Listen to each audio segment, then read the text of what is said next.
Hello, Jacob. We're back at Shook Book, the vlog in which two actors read books that in one way or another leave them shook. Now, last week was part one of a two-part series about Sapiens by Yuval Noah Harari.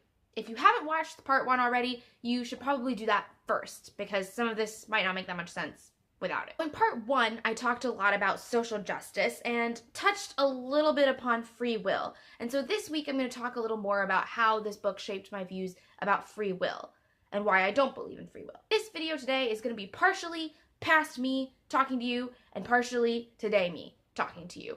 Although when you're watching it, it's all past me, but one of them is more past me.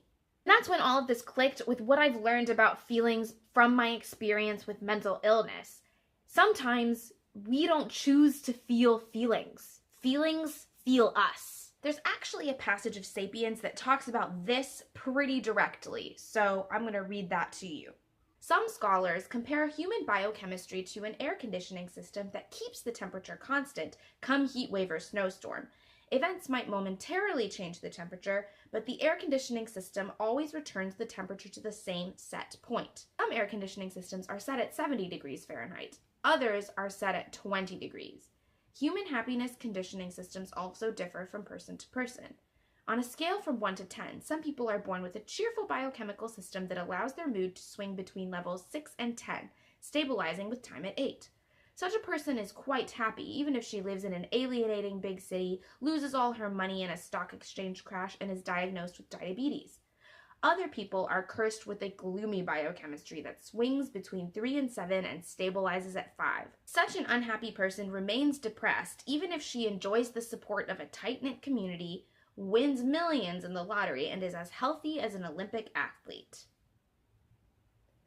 Her brain is simply not built for exhilaration, come what may. We are so driven by the unconscious mind, and I take great care to always call the unconscious mind, as opposed to the subconscious mind. When people talk about the subconscious mind, they are implying that somehow the not conscious part of your brain lies underneath the conscious part. But that is a myth. Psychologists know that the unconscious mind is really what drives most of what we do.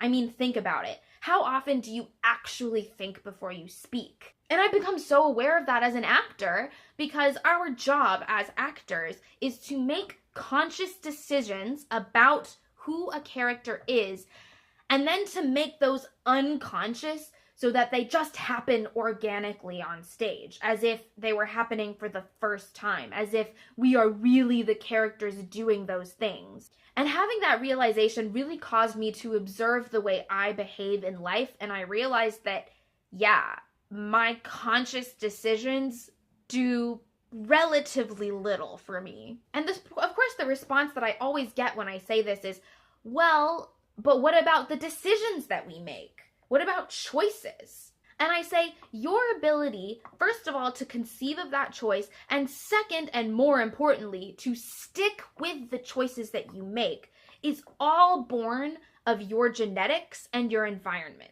Some people are very stubborn, which is why they're able to stick to the decisions that they make. Some people are very impulsive, and so it's very hard for them to stick to decisions that they make. Some decisions are really hard to follow through on, and whether or not you do often depends on whether you learned at some point in your life that if you work hard and stick it out through hard things, you will accomplish what you want to accomplish.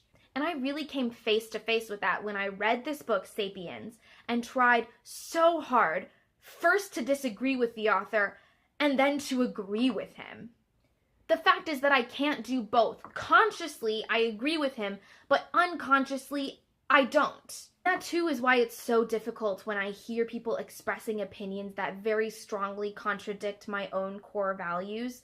In theory, according to my conscious worldview, I should be able to accept that because I don't believe in inherent truth. So if my core values aren't inherently true, then neither are theirs, but they are equally valid for holding those core values. And yet, on an unconscious level, I absolutely can't accept those things. And that fundamentally is the intersection of my opinions about social justice and free will. I mean, if I don't have the power to decide my own core values, and if my core values are the basis on which I make every decision in my life, then how can I possibly have free will? I mean, if I only believe things because I've been taught them, that just makes me a cog in the vast machine of human fiction. I'm just floating on this tide, moving wherever people tell me to go. Jacob, I'll see you next time.